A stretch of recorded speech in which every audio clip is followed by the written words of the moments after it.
Where we are right now is was formerly in a fenced yardway, and probably right around where Skip is standing, there was a hanging tree where I don't know how many prisoners, but at least one or two were hanged out here. Our motto at the Myrna Loy, we are a arts and culture center, performing arts center, and an independent movie house showing 2 films every night, and with bringing in world-class performances onto our stage from around the world into Helena, and then we have the art gallery that hopefully you have a few minutes to look at.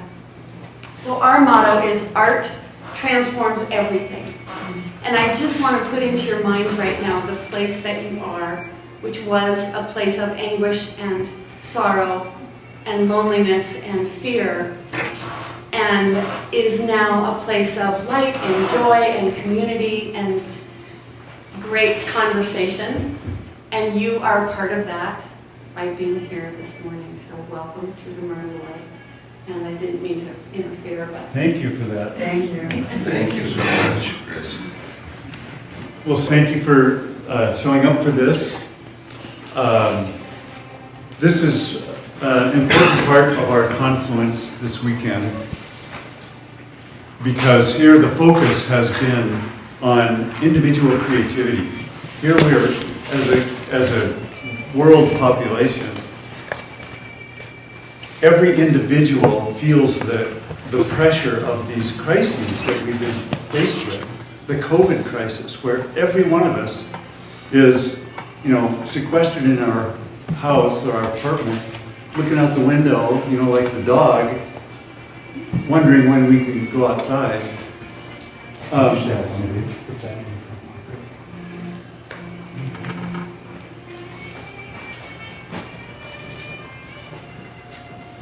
Everybody around the world, except maybe the uncontacted tribes in the jungle.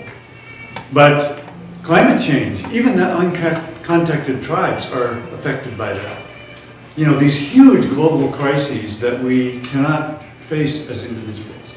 And so we're trying to illuminate the creative response. How do you unlock the healing power of the creative unconscious, which is always an individual thing.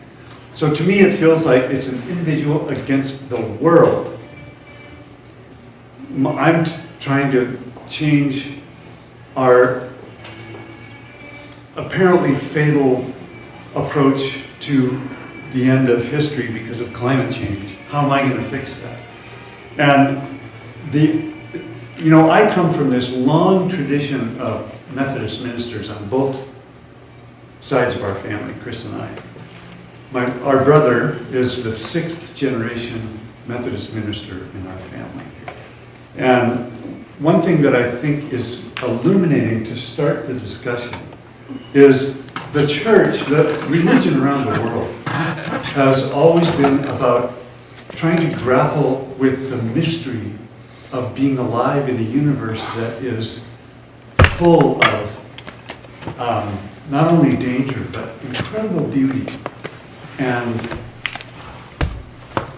we crawl out of the caves, and as animals, we think, man, there's something else going on that wasn't going on for the apes.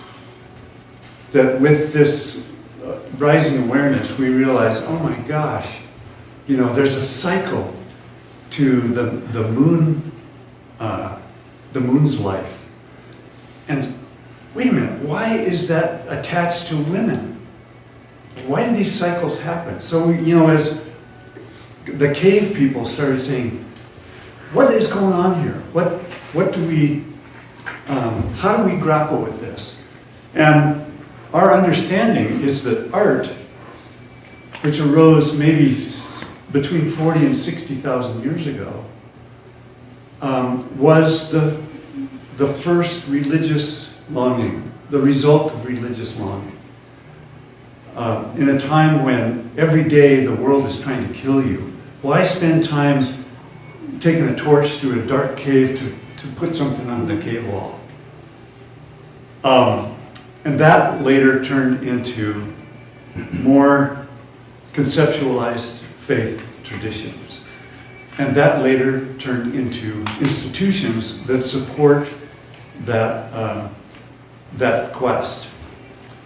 And all through the human development, there has been this sense we need to be respectful and appreciative of the great mystery. And it seems to me that the Native Americans were really good at this, seeing wonder in everything, in all of the creatures, all of the winged people and the rooted peoples. And everything is connected. And the sun represented the life force that keeps us all alive. And we've been doing this water prayer in the morning, where every day you get up and you thank the Great Spirit for another day of life, and you immerse yourself in the water, which is where we came from as sea creatures. And we rise out of the water into the new day. And this is what, we don't really have good words for this, but I think of it as the mystical tradition. And Darwin comes along, and the age of reason, and all of a sudden, there's all of this furious talk around at least in Western culture, about, oh, now we understand that the earth revolves around the sun. We can do experiments, and we can divide reality up into little bits, and describe, which means to flatten everything into a single layer, so everything has equal importance. And it's a really fabulous way of understanding how the world, the parts of the world kind of are put together. So you go to the hardware store and there's 10,000 different things, and every one of them has a name. If I say to Ryan, you know, go get me a 1/4 inch bolt that's 3.5 inches long, you know, a stove bolt, not a hex bolt. Thank you. Did you get your device? My waves took me all over Robin's Hood's barn. It said it was at the corner of 13th and Ewing. But anyway, I finally made it. So the response in the religious community, in some of the religious community, was, oh, you're using science to describe the world by being precise. We can do that with faith. And that's when fundamentalism was born. And I think the cultural understanding is that fundamental means we're going back to the way that religion started. No, fundamentalism is a new thing that is a kind of reaction against the clarity of science. And so we get this movement where the more conservative end of the church says, well, we can turn the Bible into a kind of scientific treatise. And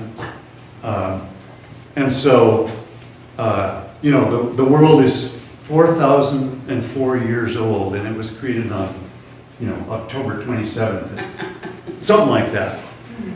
Not realizing that the whole of the tradition is about trying to understand the mystery. This is why the Jews didn't put the vowels in the name Yahweh. It's all breath. You know, science can't name that. And yet the fundamentalists come along and say, yes, we have the answer, this is how it is. And that's been the kind of the conversation across the Western world since, what, 1859. And so the ground of understanding of faith in our country is a reaction against fundamentalism.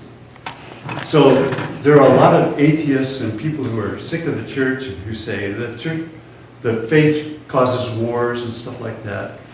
And John Shelby Spong, who's a wonderful progressive bishop of the Anglican Church, he actually came and spoke at our church a few years ago. He has this fabulous question. Tell me, that he addresses to atheists. He says, tell me about the God you do not believe in. And incidentally, John Shelby Spong, who's a bishop of the church, is an atheist. And what that means is theism is still kind of conforming God to a kind of concept. And so an atheist is a person who says, I refuse to try to describe what the mystery is. Because even the four letters that make up the word Yahweh, which is breath, is still trying to describe something. And the mystical end of the church has always been about, we cannot put words to this. It has to be poetry. When God creates the world in 6 days, it's poetry. I read a beautiful book about how Genesis, it's written by a scientist, how Genesis so beautifully describes the scientific creation of the world. You know, how did they know this? That before the planets were born, there was the firmament above and the firmament below. How did they know that light was the first thing in creation, and that the sea was here before the creatures that came?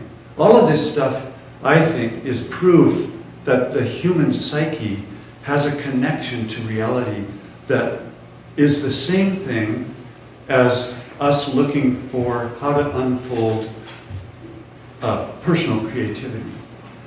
Anyway, that's to line up the fact that that our cultural understanding of faith is defined by the people who make the news.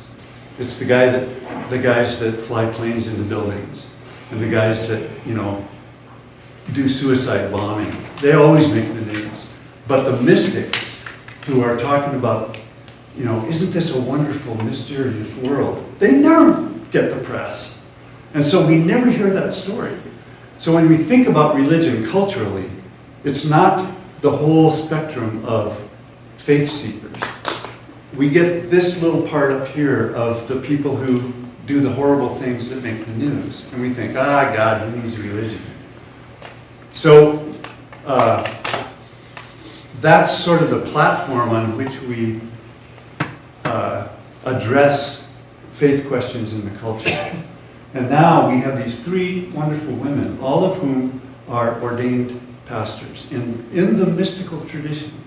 So they represent the institutional church. And they have been struggling to uplift this very enlivening sense of mysticism their whole careers. That part that we never hear about. That's the part that my family was rooted in, and that, you know, we still work at every day, and we are very dedicated to, but we're never going to make the news because we don't blow people out. You know, so what I'd like us to do is to listen to each of these wonderful women, just talk about the questions that my wise sister just encapsulated for me anyway, that, you know, the daily news and the experiences of life, like the brambles in the foreground, how do we clear that out? And the question for you is, what do we look for that can give us hope for the institutional church? Because what we've been saying all weekend is it's the personal unfolding of your own secret that is the source of wisdom. And it seems to me that the institutional church is about the only institution that has an uplifting effect on culture. You know, corporations, governments, hospitals, all of these institutions, universities, they're helpful and we all depend on them, but they don't lift up the culture like the faith traditions do. And actually the hospitals and universities, welfare programs, the work week, all of these things came out of the traditional church. Here. This is Reverend Margaret Gillikin, who's my lead pastor of my church, and she also pastors another Methodist church. It's the St. Paul's United Methodist. There's another one across town called Covenant that she's also pastoring. What do you say? Co-pastoring. Yeah. And I have a great deal of respect for Margaret. She's a great preacher, and I hope that we can use her as a resource in our community. She's actually a participant in the Confluence, but she's been way too busy to come to anything. So thank you for being with us. And Robin Morrison, she told you everything you need to know about her. I've been attached to the Interfaith Power Light organization that she's talking about. And when we created a Montana version of that, Robin headed up that. And so finally, it seems like there's this burst of energy that is newly available to us faith people in Montana. And this is Judith Stone, who is an ordained minister. I have some remarkable synchronistic connections with Judith. I think we found 4 now. One of which is she went to a seminary at PSR with our brother back in the 70s. And it turns out that she's also a really good friend of John Jackson. And she turns out to be the pastor of a guy that Krys and I knew before we were born. He's a member of a family that my father's church, that was in my father's church when we were born. And he has been a lifelong friend, and Judith got to be his pastor when he was an old man. And anyway, this is the way the world works. Our brother says, coincidence is God's way of staying anonymous. Can you repeat So, that, Tim? anyway, Can you repeat that? coincidence is God's way of staying anonymous. So Judith has been a pastor in California. She retired how long ago? 7 years. And I'm really happy to have her here. She and I have been having these great conversations, and Skip and I are going to interview her sometime in the short future for his web channel. So how do we,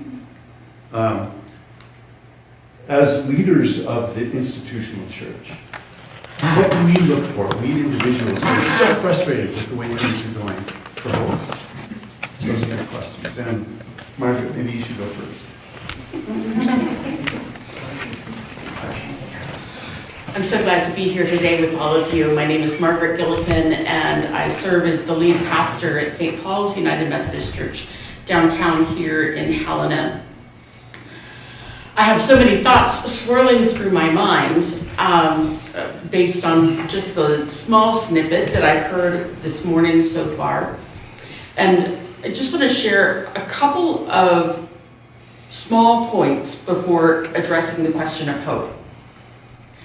The first is that if you imagine spirituality and religion as a circle, and it's divided into pie slices. So all of Christianity might be one slice of the pie. Buddhism is a slice of the pie. Islam is a slice of the pie. But the closer you get to the center, all of the pie slices start to look and sound a lot alike, virtually identical. Like every religious tradition has something along the lines of love your neighbor as yourself. They articulate it with different language, but the concept is the same. And the further out you get to the edges, the more rules there are, the more rigidity there is, and there's less access to the fluidity of the mystic. And so when Tim was talking about the struggle between science and fundamentalism, that struggle has been felt very much within, I would say, every religious tradition. So that the mystics who are in tune with what I call the movement of the Spirit, but which the Greeks would have called the muses, right? The muse of wisdom, the muse of creativity. However we language that ineffable source that human beings can miraculously tap into and be led by. However we language that, the people who are located in the middle of that circle are listening for it, they're watching for it, they're open to being a channel of it and to being moved by it. Whereas the folks at the edge are basically saying, don't you pay attention to that. Leave it alone.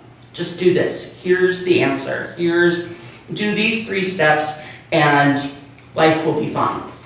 And pay no attention.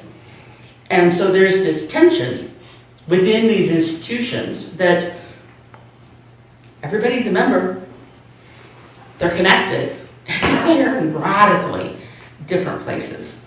And one of the challenges is that in some circumstances, the rigidity and rule-focused folks have been intentionally undermining the more spirit-led folks. And so part of the ineffectiveness of institutions, part of the disappointment that we feel in institutions is a result of that tug of war going on within the institution itself. It's hard to be prophetic. It's hard to stand up and hold a mirror to the culture and say, look, y'all, this isn't right. And we need to rethink this in a very generative, life-giving way when the rug is being pulled out from underneath your feet at the same time, or somebody's over there busily turning off all the circuit breakers so your microphone doesn't work anymore. So all of this to say, is there hope in institutions? I don't believe there is hope from the institution itself. And I say that as someone who has spent 30 years in leadership within the United Methodist Church. And I do think that there is hope. And it's the same place that hope has always been located. And that is in the passion and vision of an individual who then shares, who talks about it, who literally won't shut up about it, and who enrolls a small group of people around them to say, yep, that sounds right. So let's really do that.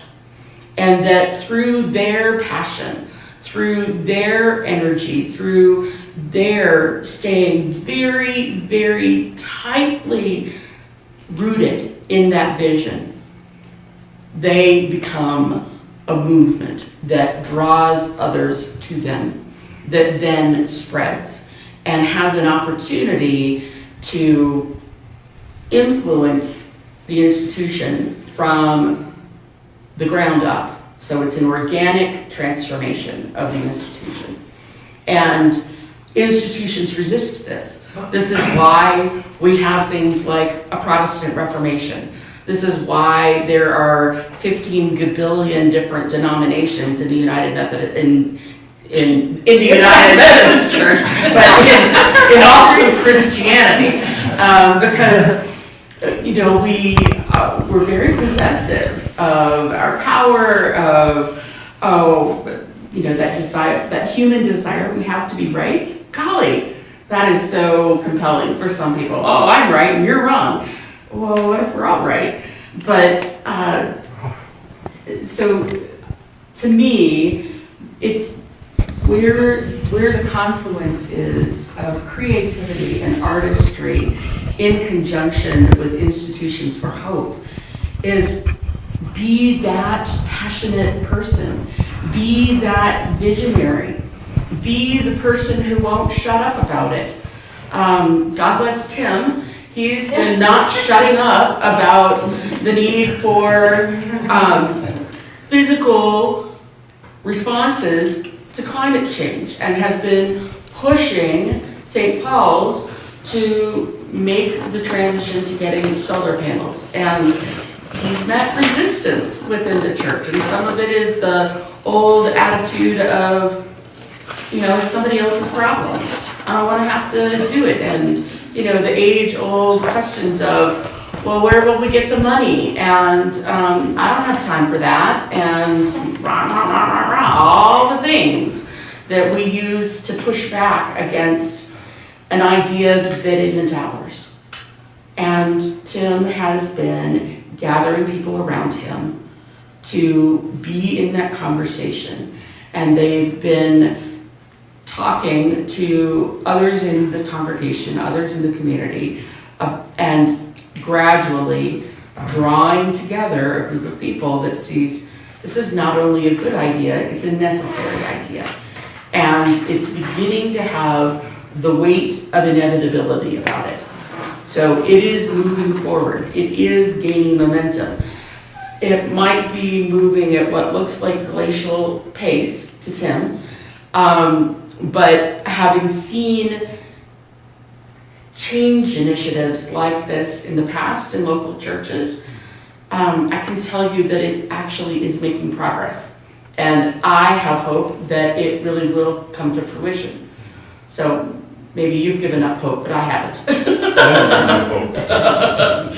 So, and this is the kind of thing where any of you, in partnership with people connected to an institution, can make a deep and transformative difference. And so, if you're already connected to a faith community, look for your allies. Look for people who are willing and able to be conversation partners with you and get into dialogue. Start having those conversations about what could we do around here that would make a difference.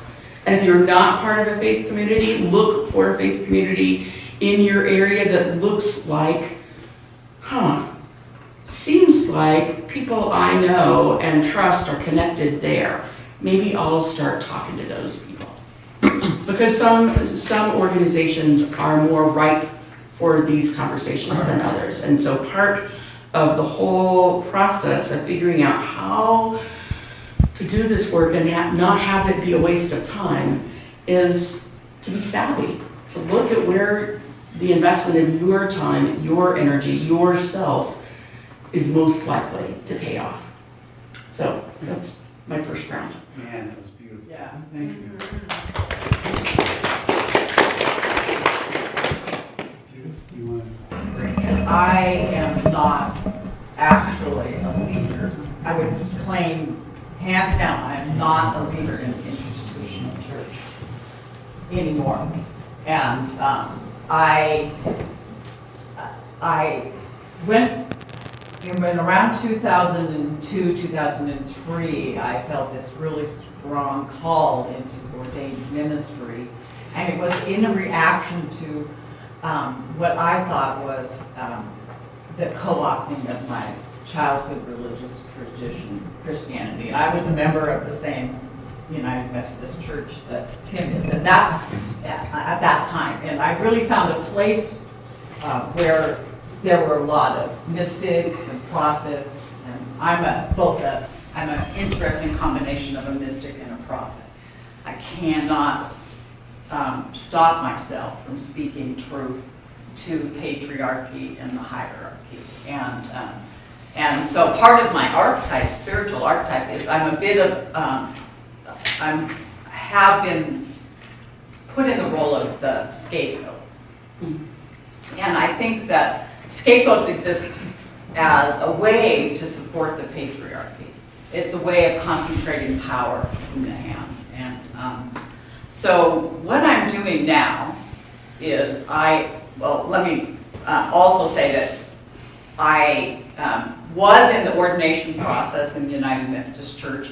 I was commissioned as a probationary elder And I could not bring myself to be ordained in that tradition because my daughter is lesbian, and I could not do that to her. Yay for you. For And sharing it that. came at, that's the prophetic side, right? It came at great personal cost in terms of my confrontation of the patriarchy and the power of bishops and various other things. And I was ordained in a movement called the Church Within a Church movement, which nobody out here in the West has even heard. It's a little bit more active out east. But the Church Within a Church is a phrase that came out of Dietrich Bonhoeffer's stand against the German church and the rise of fascism. So I'm part of that today. Like I am a stand against that rising energy in our world. And I spent 6 years up until now as a hospice chaplain here in Helena, which is very interfaith.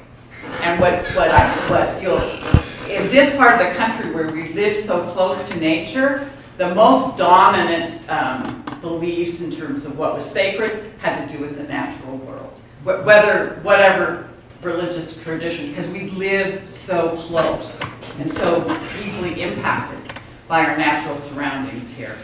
And what I found was that there's a connection between, in my nonviolence training, there's the line that, the line between good and evil strikes through the heart of every human being. Alexander Solzhenitsyn quote.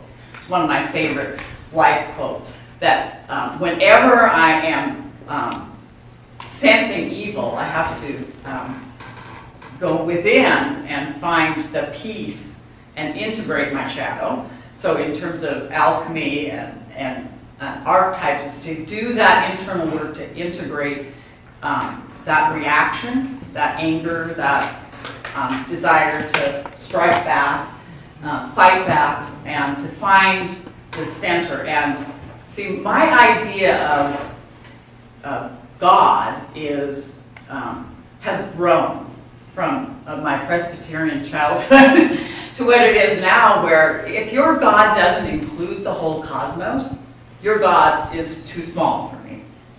And it's okay for you. I mean, I'm not going to criticize where you're at, but I believe that that creation is one. It's one, and we are all connected.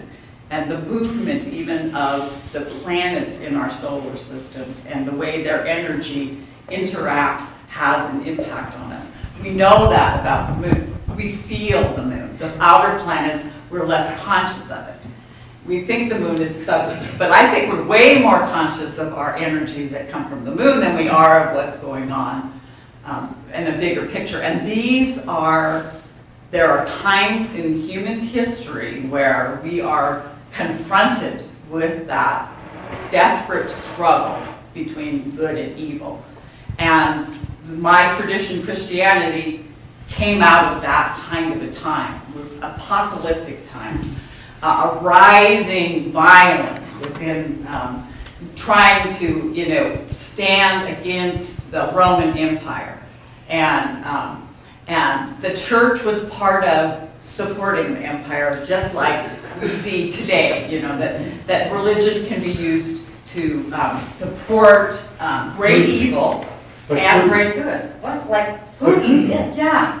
Or our last president, right? Who typically, and so Nietzsche was right, it is a tool, it can be used, and the institutionalization. So what we are experiencing right now is one of those passages of time, and Jesus even talked about that. And many of the great enlightened masters have, tried to tell us that things are impermanent and they will change. So the hope I have is that this too will pass, and we can gain wisdom from people, mystics and prophets throughout the history of humanity who have been part of that. And I would say that one of the reasons I love working with Tim is that I think that the arts, creativity, is that beneficial expression of the divine. And that has been at times very heavily promoted by religion and at times suppressed by religion. But it is the Creator's art really, to me, captures the hope, because the Creator is benevolent, and benevolence sometimes looks like death and life and cycles and destruction of institutions. Like, we got to get rid of our notions of that we can have static, or we can keep things from changing. That we just might as well just let go of that, because that is that fear. To me, that is tied to the fear of death. And the fear of death drives so many things. And so my practice is very, very connected to the earth and the cycles and planting and regenerating the earth. My vision of the church has more to do, the church that I see moving forward has more to do with the model of the early Jesus movement before it was patriarchal and hierarchical, which was the oikos, which is the whole of life. A house church was really an economic and social and religious unit. It had all of those components. And and it was very creative. It was very much a new way of being, and that's why it was contagious and it caught on and people wanted to be part of the Jesus movement. And I think that will happen. I think that's already bubbling up. And that gives me hope. And it's bubbling up all around us. it's opening up. And so what I would say is that we do have a constraint that we are facing, and that is that the patriarchy, the hierarchy, includes the domination of earth, and the domination and exploitation of earth threatens human life on earth. And that's my concern right now. So what I've been doing is working as an organizer for kind of a startup, fledgling nonprofit in Montana called Montana Interfaith Power Light. And some of you may have heard of. It's a national organization. We're one of their newest affiliates.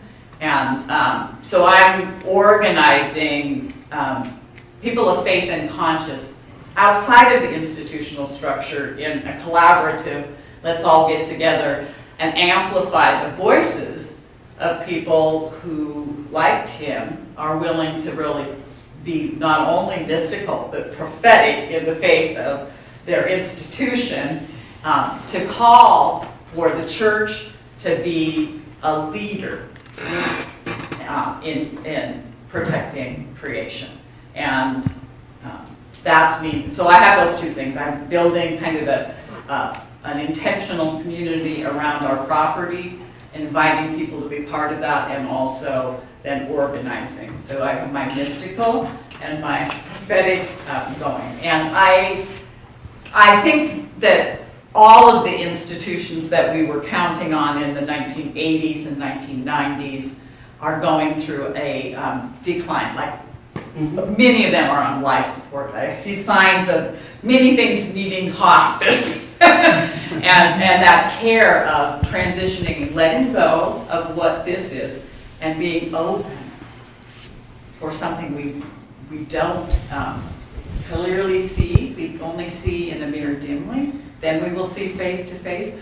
But getting over that fear and being excited about being no longer bound by our physical bodies, but being spirit, which the universe has way more spirit and energy than it has matter.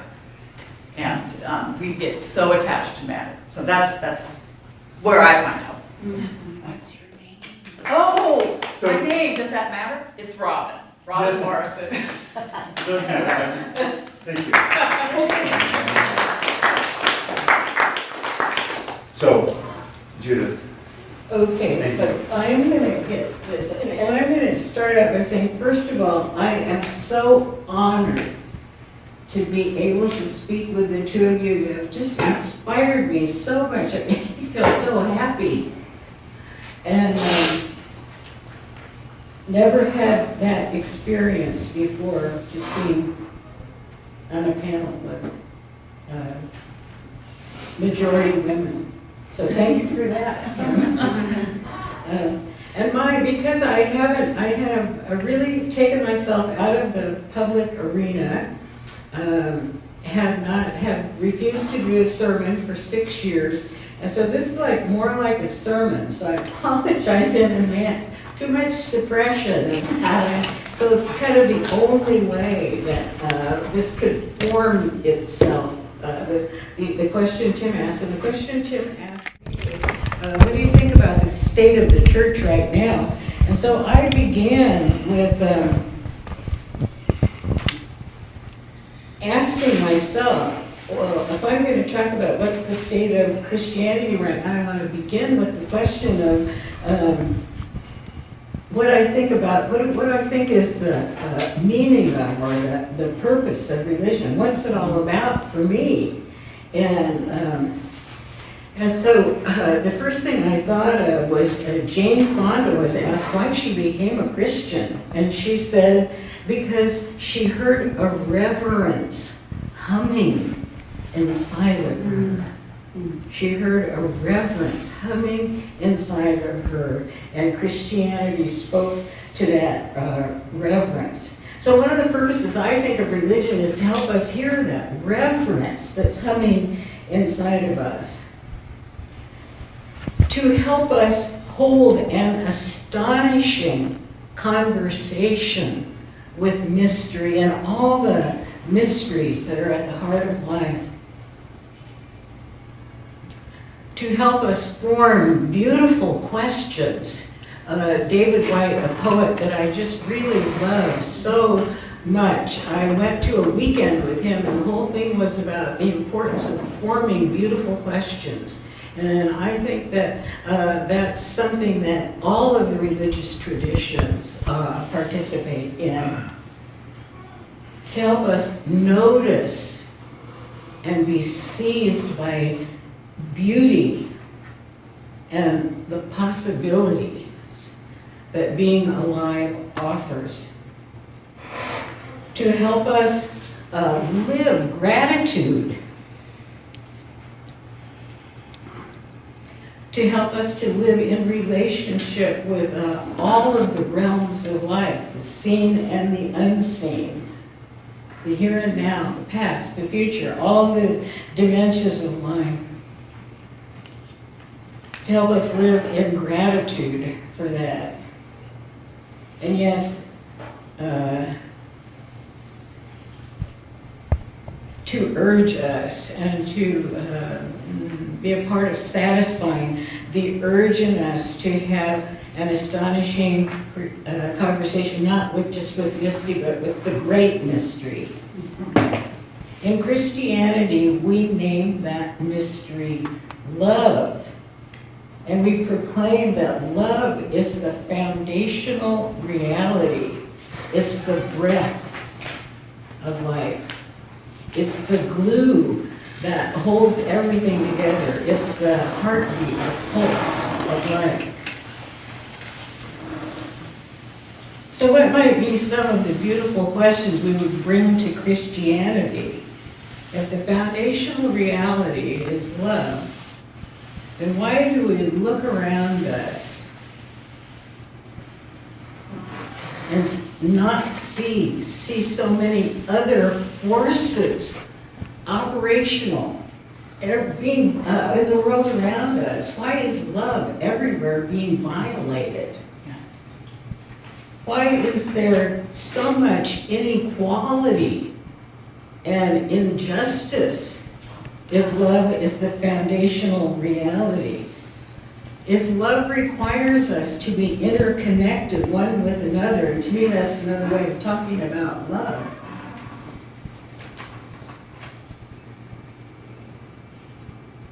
then why is there so much war? hunger, injustice, racism, sexism, homophobia, environmental degradation, indifference, colonialism. Christianity talks about this as sin. Hunger. Now there's a sin for you. Environmental degradation. Now there's a sin for you. Disregard of the neighbor. Well, now there's a sin for you. Not seeing yourself as worthy of love, as the radiance of the divine, as someone with great possibilities. Now there's a sin for you. Sin talks about systemic and personal realities that violate love, that violate our fundamental and foundational interconnectedness one with the other. And when love is violated, we are all affected. Personally, in the world around us, we're all affected in ways that are large and small. I wrote this out because I tend to go on and on and on. Another beautiful question might be, I have one more. If love is a foundational reality, then why can't even religious people talk together across religious lines? I mean, that's especially horrible, isn't it? Because we're violating who we are, what we are to be in the world foundationally. We're our own charters. But another beautiful question might be, why is there so much love in the world?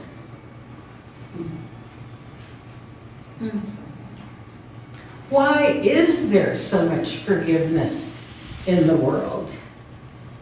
Why do people everywhere help and support each other, come to each other's aid, pray for each other? Why do animals take care of their young? Why is there so much beauty, which I think is a reflection of love, in the stuff, in the matter of creation? So I feel that spirit and matter, or soul and matter are one unity.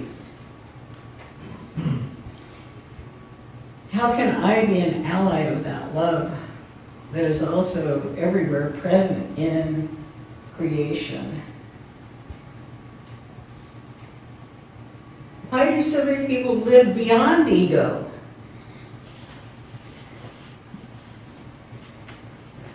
How can I be a part of that? Christians look to Jesus Christ to help us with that project of being a person who lived beyond ego, a person for others, and enfleshed that. And so because of that, it's a life worth looking at. I think for anybody, and I try to look at the life of the Buddha and the life and the people at the heart of all the other religious traditions, because I feel like they have something to say to me. So many beautiful lives. Jesus Christ for Christians elaborates what love is, but love isn't found, it's not the only place that love is elaborated in the world. Jesus Christ, Christ is not a last name. It connects Jesus to that fundamental power of love and living beyond ego, living in profound connection to the whole. And so the Christ force for Christians is so radiant within Jesus. But love is not coterminous with Jesus. The universe is 13.7 billion years old. If love is the foundational power of the universe, it was here long before Jesus Christ. For me, it's embedded in the nature of the created order. Perhaps the Big Bang is a reflection of it. Einstein was a big fan of love. The honeybee and the pollination process tell us of all the ways that all the orders of creation are infected with love. Its magnetism is everywhere. Sally McFaig, a modern female theologian, yay!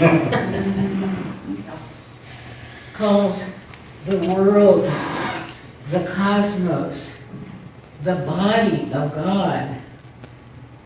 The first incarnation of love is into materiality, the materiality of the created world, gases, cells, atoms, stars, cats. We're radiant with love. We're radiant with God. We're radiant with possibility. And how can it be otherwise? And so a beautiful question is, why does it get blocked in us? And how is it blocked in us? And that is a question that can open each and every one of us. I wanted to ask some questions there in a wonderful book, The Universal Christ by Richard Rohr, who talks about how it gets blocked in Christianity. And he says, we cannot overestimate the damage that was done to the gospel message when the Eastern Greek and Western Latin churches split, beginning their mutual excommunication, each of the other. We have not known one holy, undivided church for over 1,000 years. So when you were talking about oneness and that great singularity, Christians first must ask ourselves how that is blocked in us, and not try to dodge that question, but take it on frontally. And then Rohr says, but you and I can reopen that ancient door of faith and love,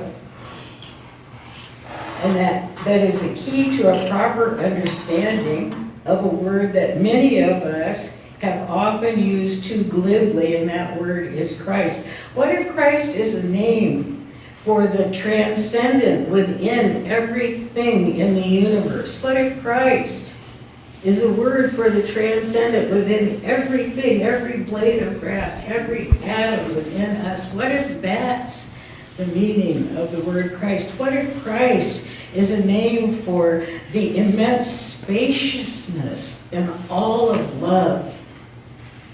What if Christ refers to an infinite horizon that pulls us from within and pulls us forward?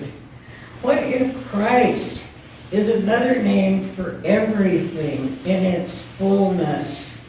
And then he says he believes that's what the big tradition, and Margaret, what you were talking about, you know, we get close to that center. I love that image. Just so beautiful. What if we listen deeply to the voice of creation? What would we hear?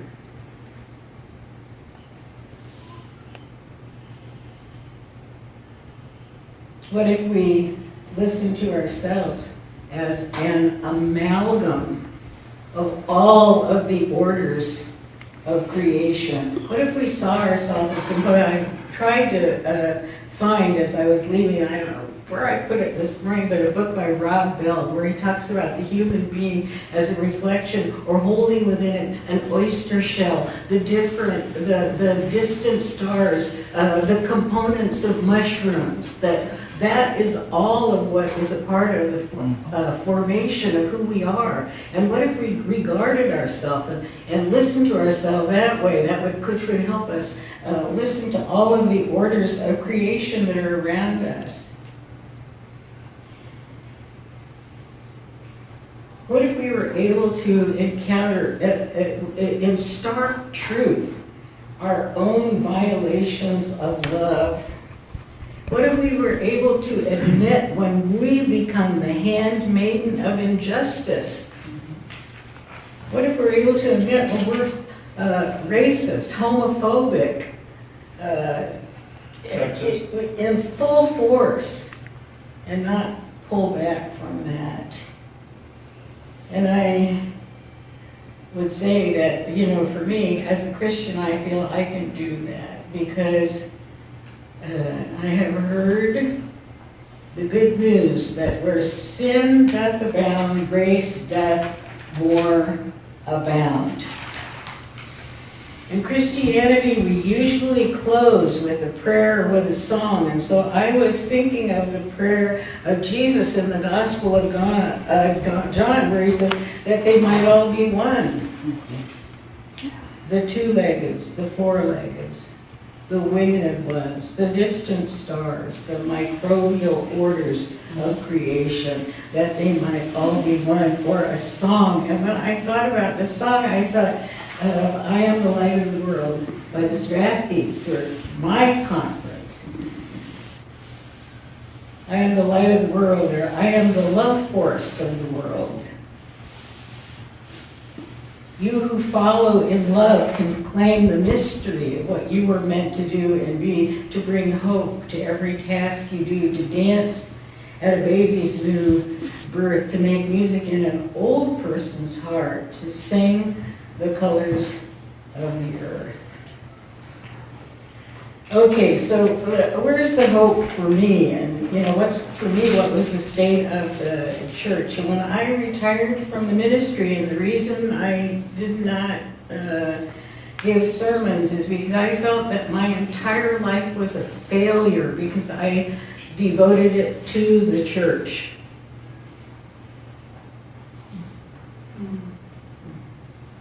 And I felt a deep sense of hopelessness and meaninglessness in my own life because I had made that decision. But what began to happen over, probably took 3 years before it started to happen, but I began to notice all the gifts that the church had given an ordinary person like me. I don't feel like I gave much to the church, but I feel like the church gave so much to me. And if it can do that for me, that's where the hope is.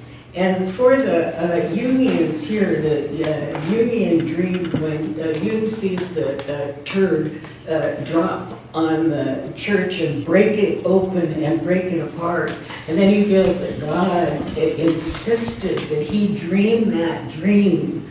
I want to assure you that that force is still in the church. That God that dropped that big turd on the church in Jung's dream is still embedded and working within the church as everywhere in creation, and even then starting with those microbial orders. It's been there for a long time. That's where the hope is for me.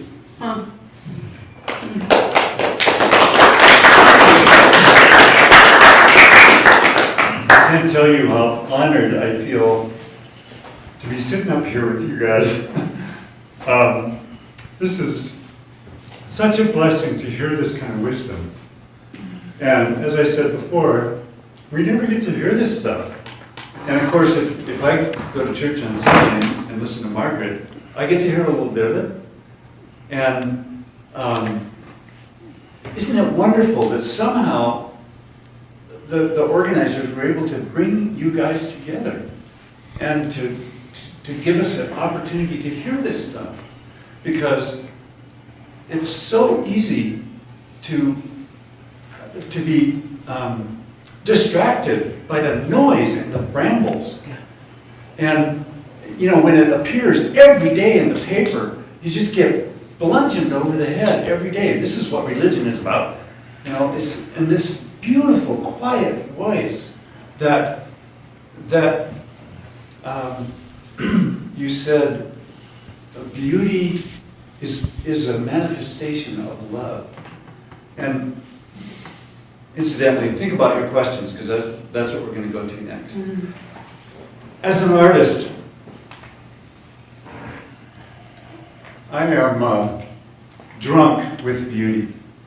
And every day I go out and I look at the sky and I'm blown over, especially the Montana sky. It's fabulous. I'm blown over with the beauty in the sky. It's like the best aesthetic experience ever. And to me, that is my prayer, is having this conversation with the universe. And why is it, as you brought up, why is it that we invent this telescope that looks out way out into the distant galaxies? In fact, last weekend I was with a guy who was part of that project, the Deep Field project for the Hubble telescope. I was one of the first human beings that got to see the little grainy picture of the farthest galaxy ever that we've seen. And so, okay, we construct this telescope, we look out into the far reaches of the universe, and it is gorgeous. And to me, that's a proof of what you're talking about, that love is everywhere. If I, as a human being, was to put together a universe, I would do it like a concentration camp. Let's get it done. Let's feed the people, give them some gruel, put the beds in 5 layers, give everybody striped pajamas. Let's just get it done. That's kind of the Western patriarchal sort of very masculine, action-oriented thing. But the universe is full of beauty. What's the purpose of that? Why does the flower have to be so beautiful? Why are the birds' songs always beautiful? Why, when you look at an electron microscopic vision of the hair on the leg of a tick, why is it so beautiful? Right? Yeah. Right. Or as Krys says, when in the fall, all these trees turn these beautiful colors. The leaves are dying. Why don't they just turn brown and smell bad like everything else? So, thank you so much for this illumination. So, I want to open it up for questions. Deb? Well, I'm sitting here, this was wonderful, and sitting here feeling like you've helped me constellate why I feel hopeful. And by the way, I should say, I'm sitting here as someone raised in northern Maine as a Baptist who perceived that as just a huge no and wanted to find out what I could say yes to. Found myself over decades becoming a Buddhist, a Vajrayana Buddhist, and very magically now having much more of an appreciation for Christianity because of love at the heart of it. And so what gives me hope, though, is there seems to be this hopefully approaching critical mass of people who, no matter what faith tradition, if any, they're starting from, that they're changing their fundamental relationship to their beliefs. And what I mean by that is, on the one hand, you could look at all these faith traditions as paths up a mountain, and at the top of the mountain, there's this table and everybody's got their beliefs laid out on the table and it's kind of, oh yeah, we have this in common and that in common and not that in common, we won't talk about those. And that kind of is where a lot of the traditional interfaith discussions have been, looking for what could be common ground. But I think what's changing is that more and more of us are finding that actually we're walking different paths up to the top of the mountain, but we get to a cliff, and at that cliff at the top, we all just have to let go of our beliefs and leap as one into the great mystery. And as more and more people kind of come to that experience, because it's a very personal experience, first of all, you start being joyful about anybody who can keep their feet on any path to get them up to the top of the mountain. Whatever works for you, boy, I celebrate. Yeah. And let's all get up there and let's leap together, because we are one after all in that great mystery. We just find it hard to experience. And it just seems to me we're getting closer to something like that, where we're willing to let our beliefs fall away for the wonderful aids to getting up the mountain they were, but they don't constrain us at a certain point, and that we can just fly. So anyway, thank you. I feel very hopeful. Well said. Yeah, thanks, Deb. Leah? I want to tie my thoughts go back to what we've been talking about in the Confluence, and one of those things is the aesthetic it. And the aesthetic it is what we as individuals experience as the mystery. And why do we like a certain piece of art, or what that takes us to the place in us which touches the mystery. And I think that all religions, people of all religious faiths have this experience. My tradition is a Christian tradition, and I think that a role that institution can play has to do with helping people to get in touch with the experience of their aesthetic it. And most religions, institutional religious, have sound associated with their practice somehow. And for me, the Christian music is extremely powerful. And it is an opportunity for an experience of the individual aesthetic it.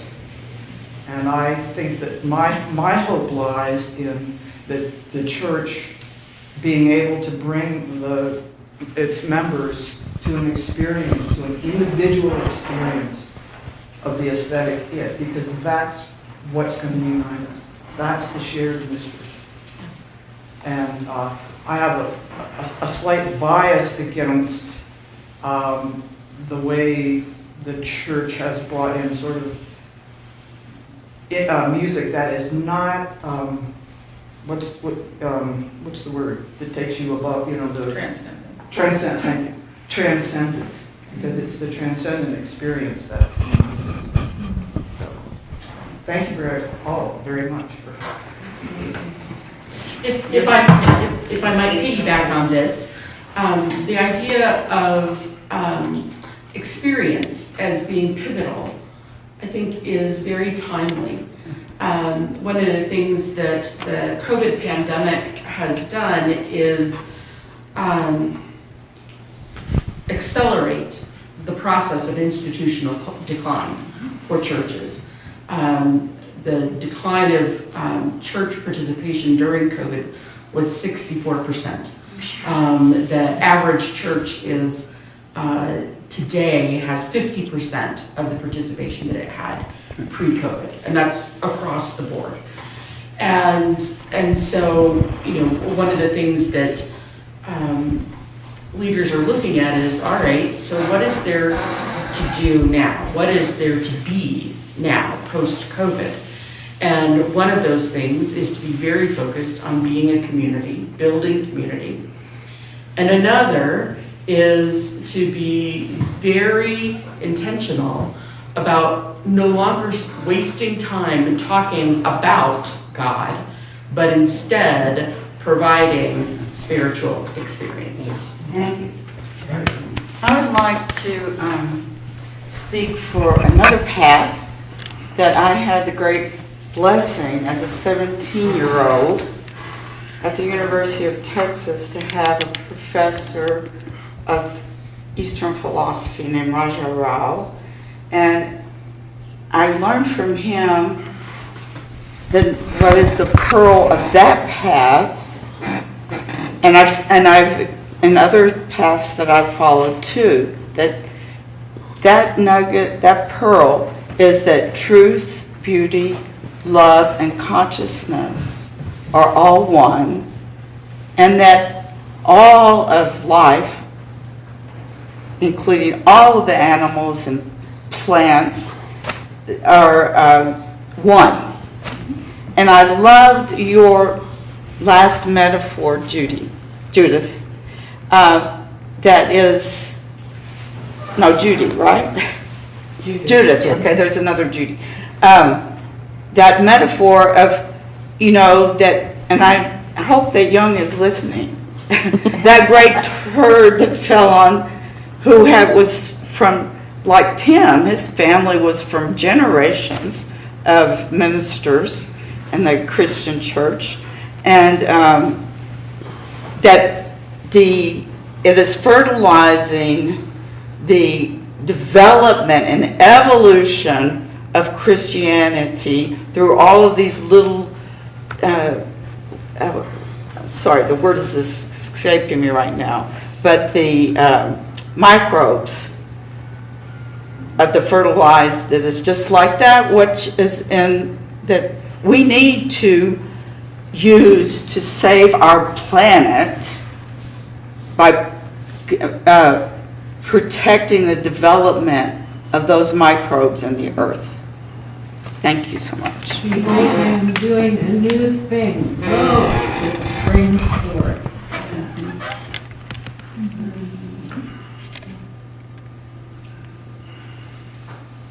I have a question.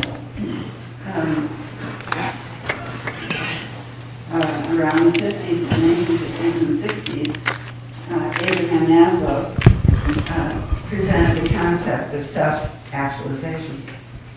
And it seems to me that if there was any construct in our culture that could take on the big job of educating the human being about who the human being is, it would be the church.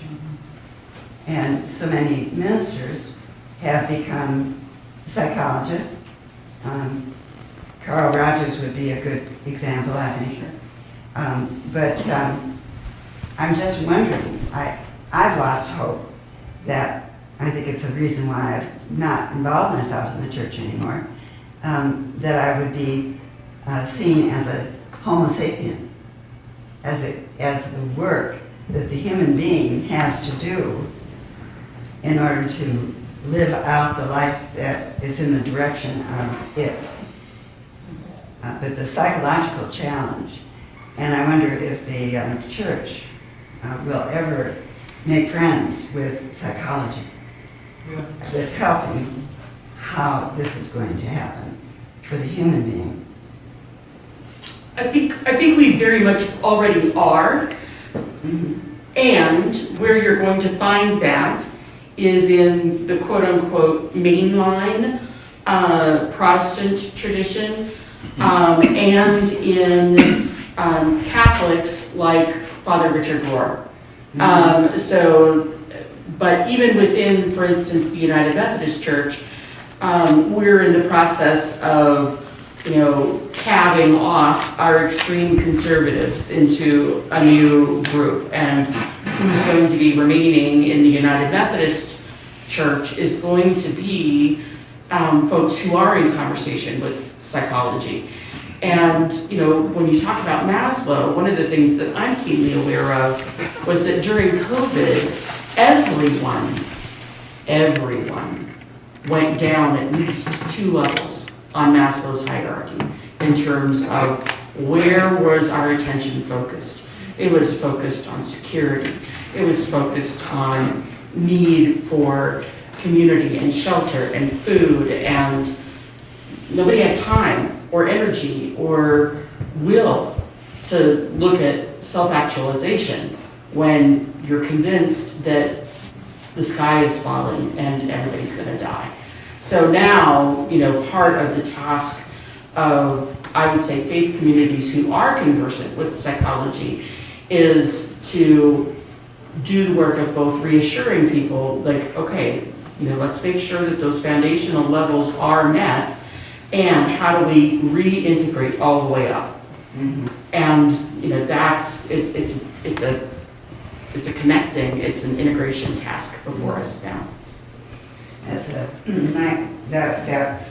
can see that where the organization of the church can provide that awareness, that structure, that understanding. I think one of the things that happened with COVID is the being thrown back upon ourselves as individuals, and that at the same time there's been a quickening of the understanding of the contribution of Carl Jung for going within, and how much the unconscious is running the show. Yes.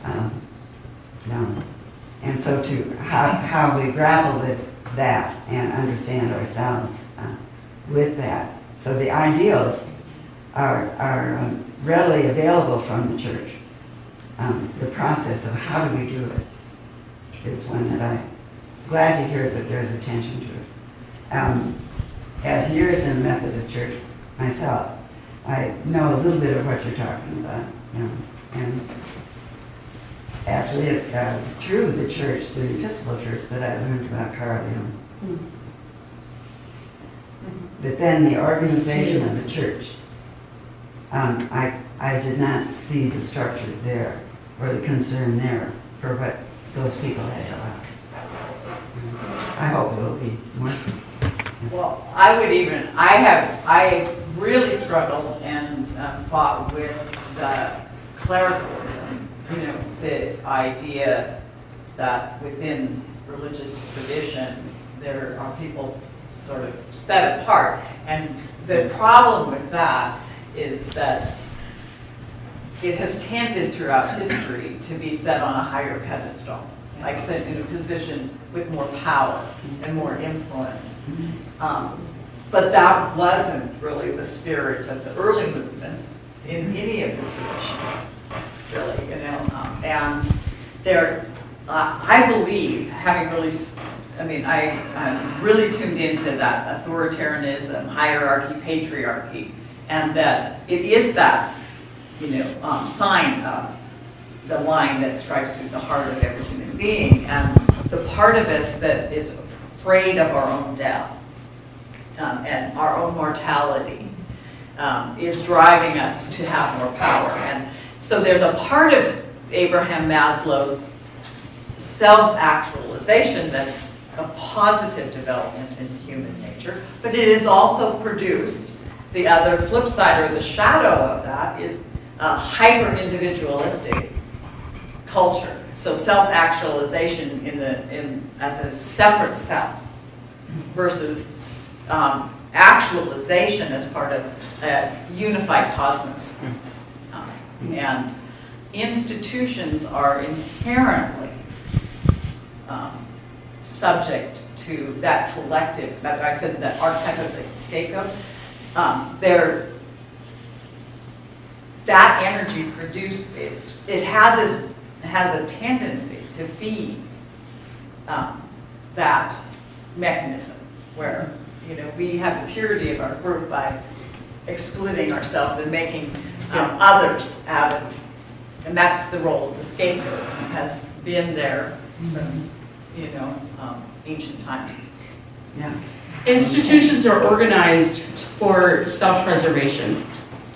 And so when it is against the institution's best interests, self-interest, to incorporate things like psychological care for its members, or to allow a different wisdom tradition to influence how it organizes itself, the institution rejects it. So, for you to say, look, I'm not seeing this influenced in the structure of the institution itself, yeah, you're right, you don't. Because the institution is busy preserving its power. Yeah, Which is the problem with institutions. They're just as afraid of their death as human beings, because they're a collective energy of human beings. And the Bible talks about them as the principalities and the powers that are in operation, so long has it been. Yeah.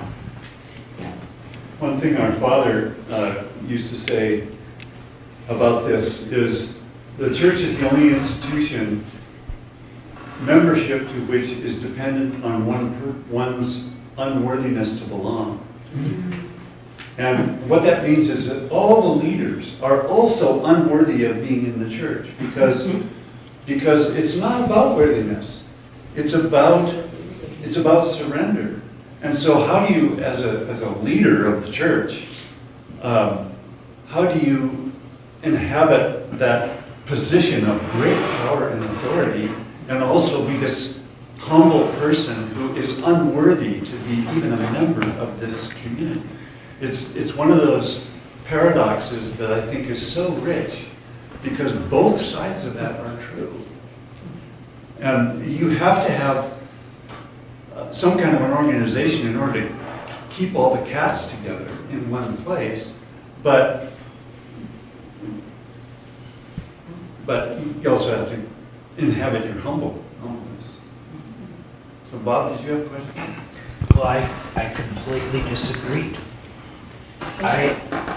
With your statement that we had lost 2 levels of Maslow's 5 levels of development, this is my experience with my patients. I am a psychologist. My experience with my patients was that many of them took the opportunity to address much more deeply their life and their own spiritual development. And in some cases, really prospered. In others, it was a time out from life that afforded them an opportunity to assess what was missing or what they wanted in a way that Tim was talking about, away from the bombardment of life, the bump and the grind, the job. And so my experience was different, and that's why I disagree. Thank you. What I'm hearing is actually an agreement between these two things, because I think you're right that we were reduced to this kind of worry about our survival and how are we going to get groceries and know that we're safe and that kind of thing.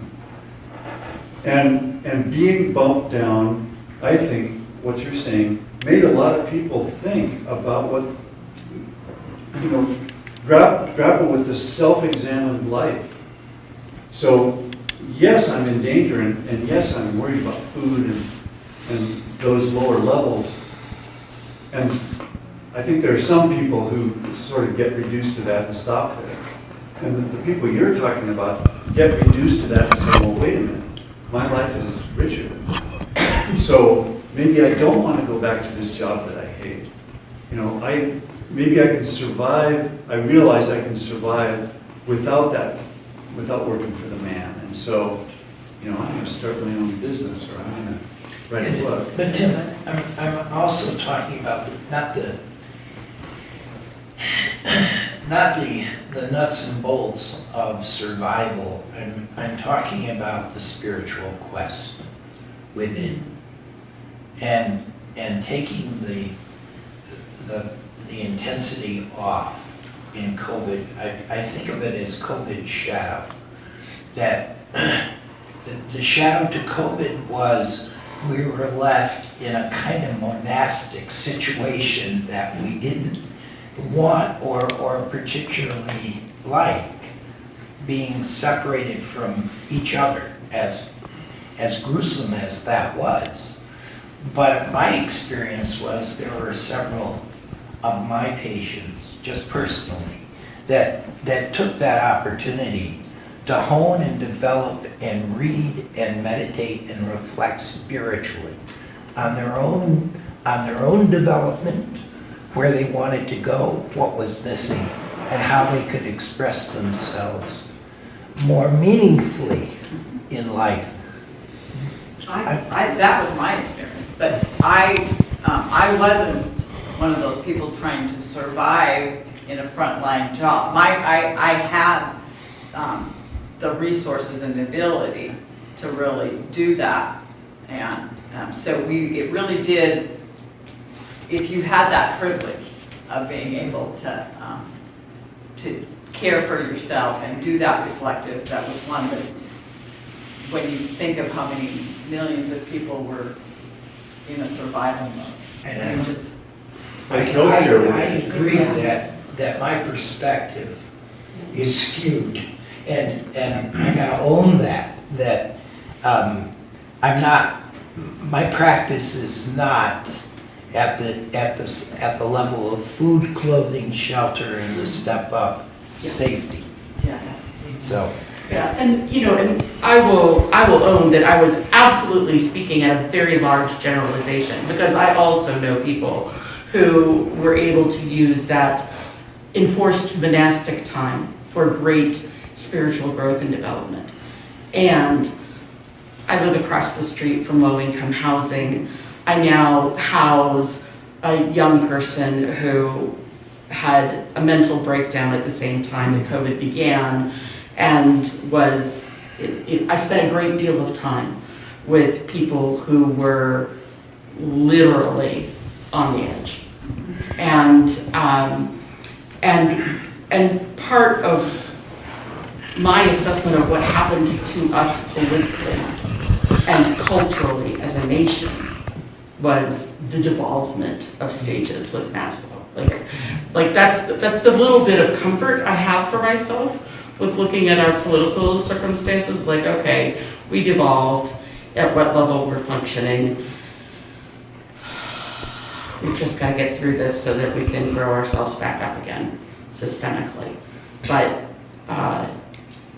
that's the most positive explanation I have for the political realities these days.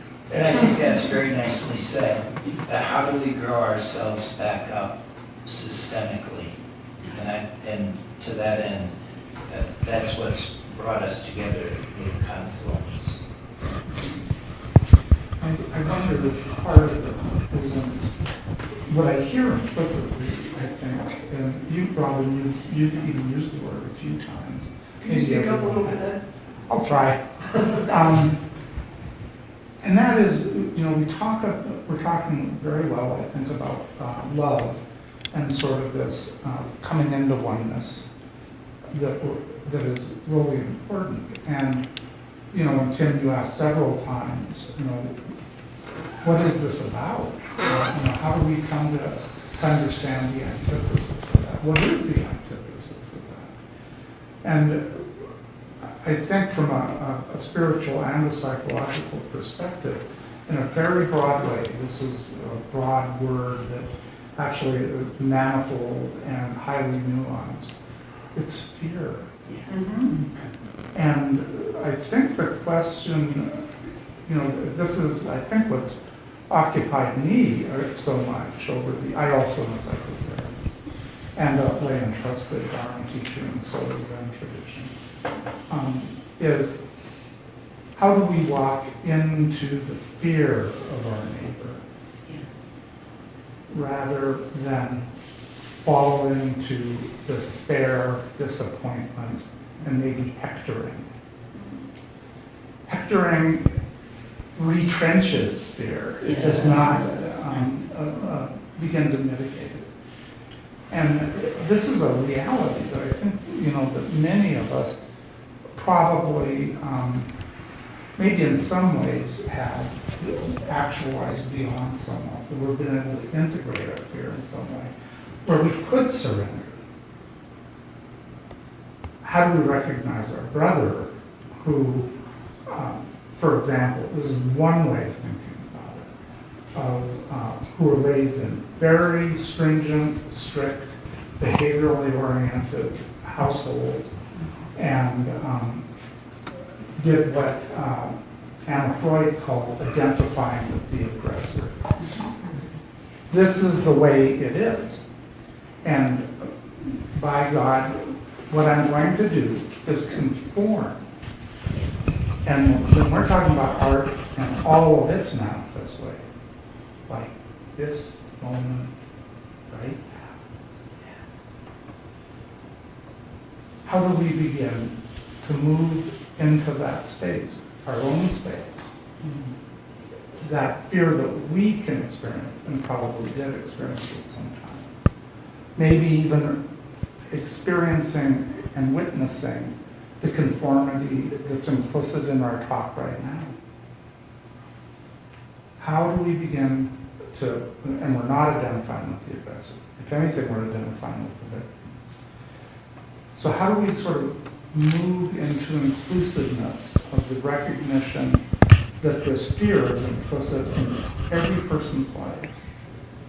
The need for belonging, which can be love or it can be fear.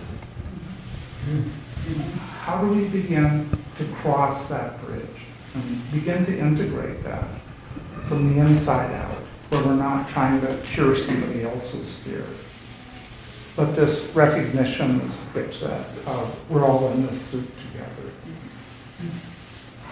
Well, it goes back to my belief that the creativity represented in the arts community, which was really foundational of the rising of religious traditions also, that it is that that brings the beauty and that experience of the transcendent, and that art has been music, drama, theater, even landscaping, art in all of, and the rising of the sun, all of that is grounded in the love, the connection, the oneness, and to the voice of the arts.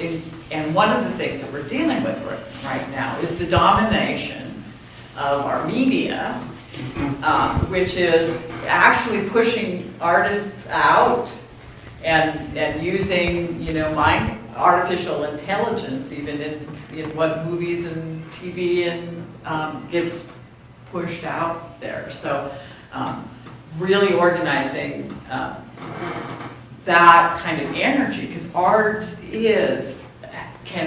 music can touch, art and music and those things and theater can touch and change mindsets that conversations and data and news won't. We need both the arrows and the logos. Yeah. And of course, the response is, so where are all these people, Krys? How full is the Myrna Loy these days? And people that I'm talking about aren't going to accept that premise. They don't care about art. They loathe it. They view it as soft and silly and superfluous, because they have not crossed that bridge. So how do we begin to recognize that reality without necessarily despairing? I really felt a great kinship with you when you talked about the sense of failure. I've had that many times in my life as well. And I think at times about Christ. His life was a failure too. Mm-hmm.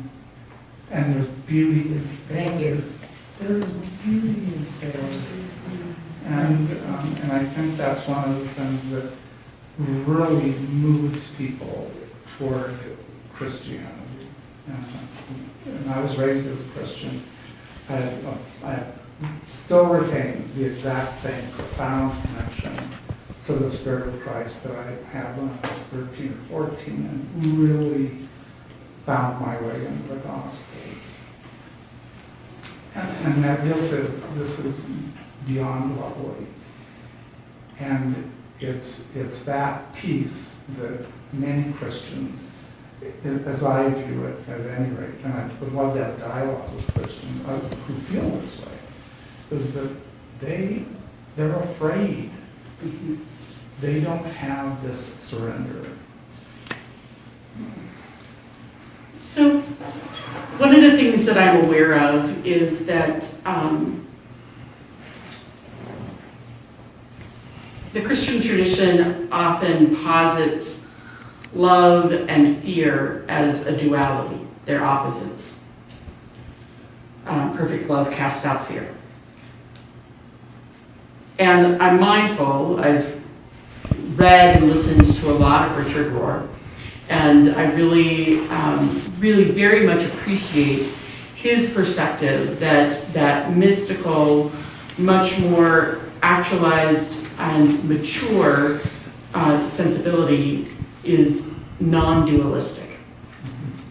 And so I wonder if part of the bridge that there is for us to build as people who see the organizing principle of life being love is how do we lovingly reach out to those who are drowning in fear rather than rejecting them and making them wrong?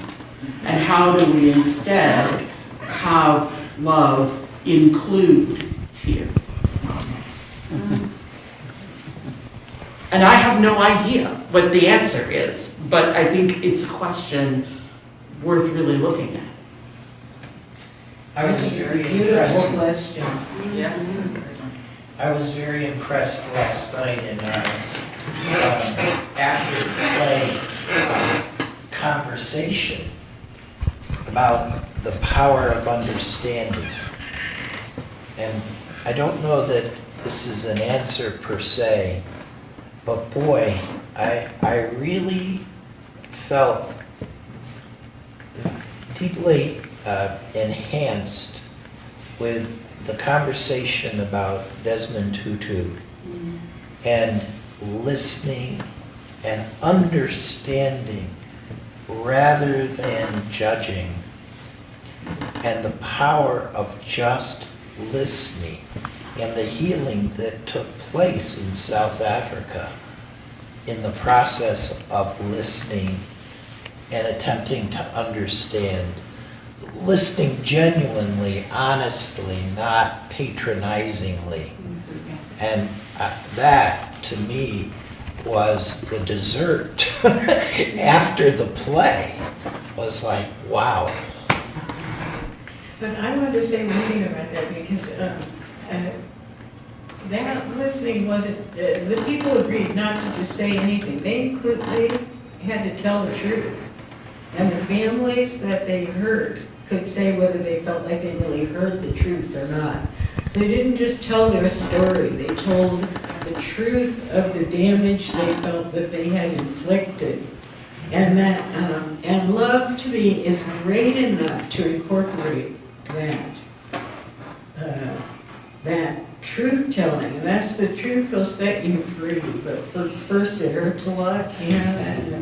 And I don't feel like the church has stepped up yet and told the truth about its complicity.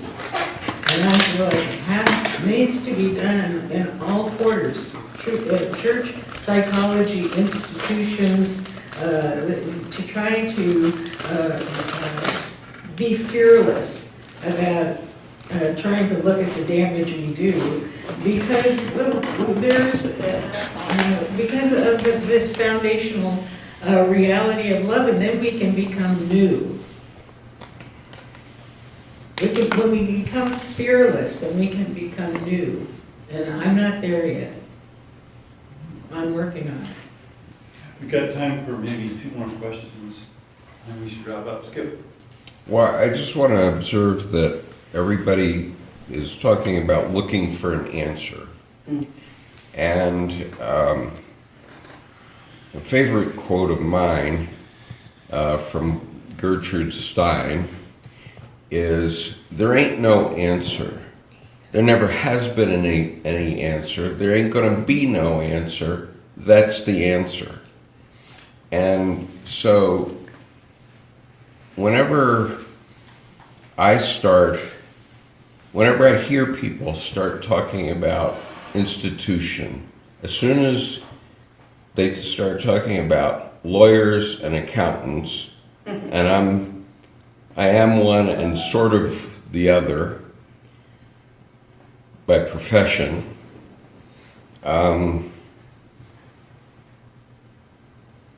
I think my sensitivity is to run the other way.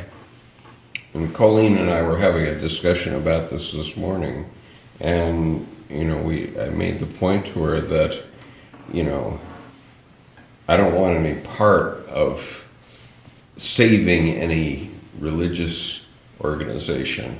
I don't want any part of saving somebody else's belief.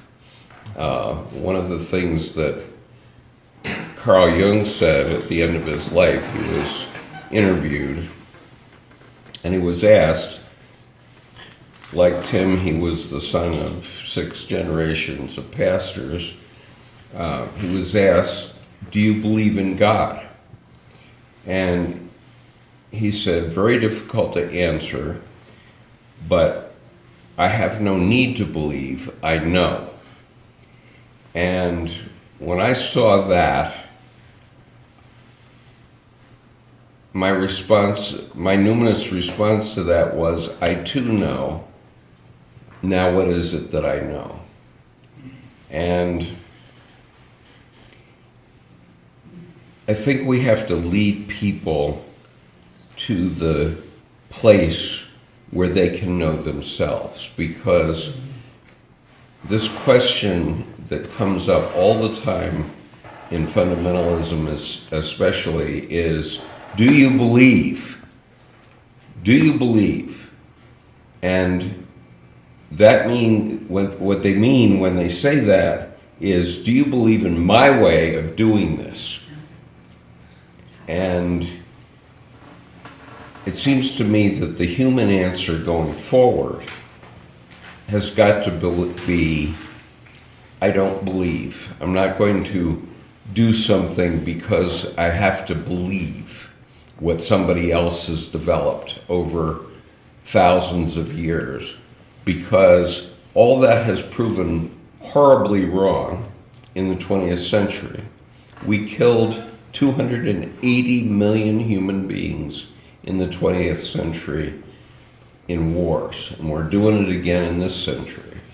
And so if all those beliefs had been right and helpful in that century, and now, we wouldn't have any problems today.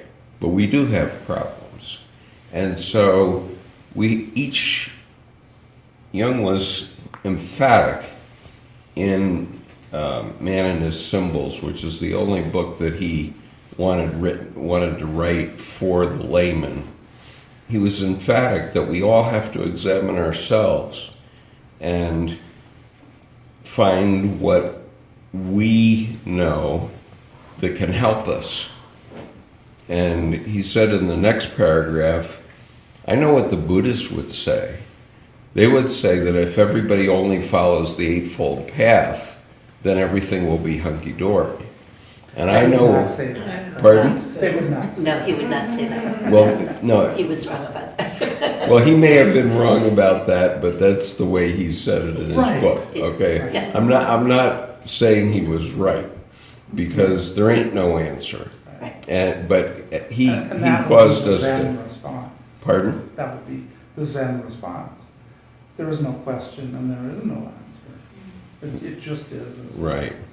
And so anyway, that's my question point, whatever. I'd like to thank you for putting this group together. And in particular, because we have these three examples that are all very different, and how you've, all three of you have seriously engaged the church. And all three of you have come up with different ways of being with the church and finding your role with your religion. And that's one of the wonderful things about this particular panel, I think. And so I admire you for staying in it and taking it on and doing what you can in the organization of it. And you've got more than one parish to deal with, and you know, and then how you take it to the land and you activate it. That it's not going to work there, but you know, if I'm going to do it, it's got to be with my hands and here. And then you're thinking about it. You know, you're stepping away from preaching and thinking about it, and just your reflection after the play last night about. So if Carl Jung had this experience, what did he do with it? You know, we never heard him say anything about it. So that I think is just wonderful to see these different. And there are four of us here who have seriously engaged the church and other panel, others who have too, and sustained wounds.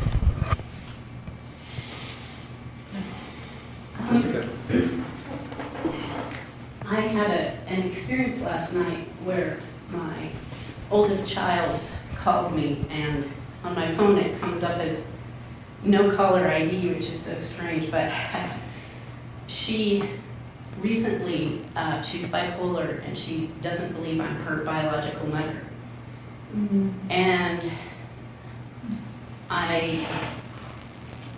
when I speak to her now in this very removed, very artificial way, I try to tell her I love her when I can't connect and I can't convince her that I'm her biological mother. And I want to express a worry for the young people who are so intelligent and so full of potential in what they're inheriting. And this incredible exhibit in the theater. Yes. I didn't get all the way through, but I was into 7 pieces and I was ready to just weep. And so moving on. I just want to express a not only concern for the young people, but a trust in their intelligence, because they're so resilient and open and so scared. And as we've been speaking, we're all frightened, but it did cross my mind at one point in the pandemic that if I did catch COVID and if I did die, I wanted to have things in alignment for my 3 children. So I created a will, which I'd never thought about doing before. And I thought to myself, okay, well, if I go, that's not the worst thing in the world. I've had a really good life so far, been very lucky. And I just wanted to leave them a legacy of having things lined up for them. And really all I just want to say is that I try to listen to the young people even more so now because of what they're going through and how smart they are. And not be threatened by their superior knowledge of technology.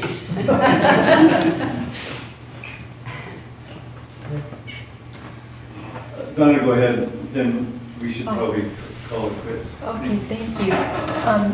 Well, I had a couple of things to share.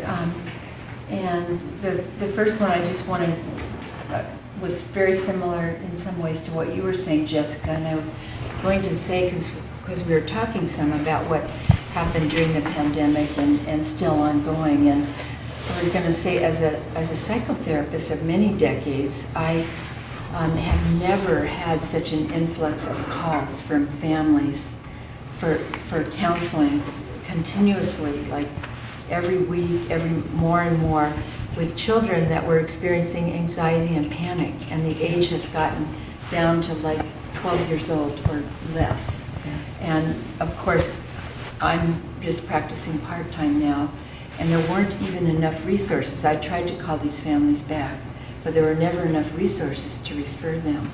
And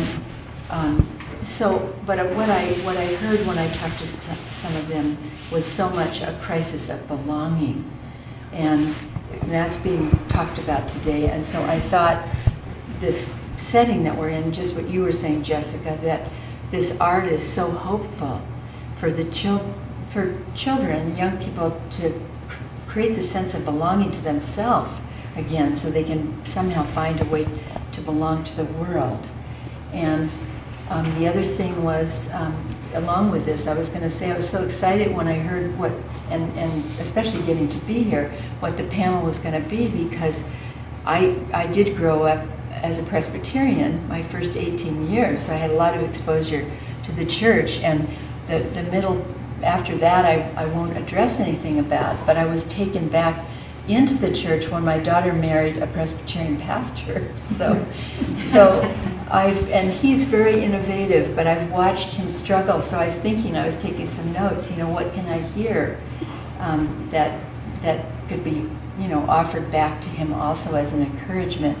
And yet I wanted to just remark that one of the things he's come to is how to just use these existing campuses that, take up, they're there on the earth, and they're in the center of the community, and they're largely empty.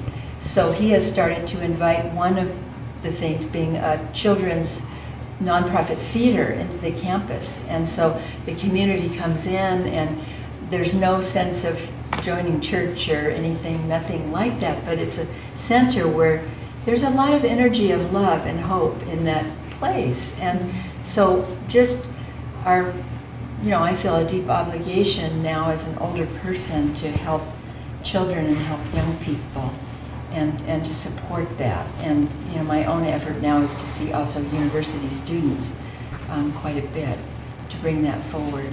So the last thing about that was what you had said about these forming these groups that are also outside of the church, and just allowing that to flourish so that influence can come back and we can reseed the kind of, if I could call it still institutions that we need, or places where children and families can come again that will feel more alive and more coherent with the reality that we're in, with also nature and everything. And I think that's a real possibility. But meanwhile, all of us have to find a way to hold up our end of what we have to offer to bring this about. So anyway, I just want to thank you. I love that you said that, because one of the things that my husband, who was a 30-year retired United Methodist pastor, and I are doing at our property called Ceres Acres is intergenerational. We have a young leader we hired last year, and we hired back this year, just to cross-pollinate. I mean, I can't say I'm mentoring him. I've learned as much from him, and so we pulled together a group of 10 people with 2 days' notice, because you kind of have to plan the weather that way around here. If you're going to have a barbecue, sun's shining, let's get out and do it. And the intention is to create some kind of a summer program where junior and senior in high school and college are paired with homeowners that are doing this regenerative gardening, and they spend the summer with we've got a couple of really skilled mentor teachers that know about soil science and plants, and trying to put a pilot project together and develop this summer and really roll it out next summer, because the other thing is that there's a disconnect with the natural environment, generational. They've been spending way more time inside their outdoor play, and they haven't been exposed to actually planting seeds and playing in the dirt. I can't imagine my childhood if I hadn't played in the dirt. It wouldn't be who I am today. So, yeah, and it is, and with the work of the faith community around the environment, the urgency is coming from the generation in their 20s and teens right now. That's where the urgencies, and I love that. That gives me hope because they're pushing against my generation who have talked about saving the earth for 50 years. We've talked about saving the earth and haven't gotten it done, and we need to catch their urgency. One more thing. So Skip, you talked about belief and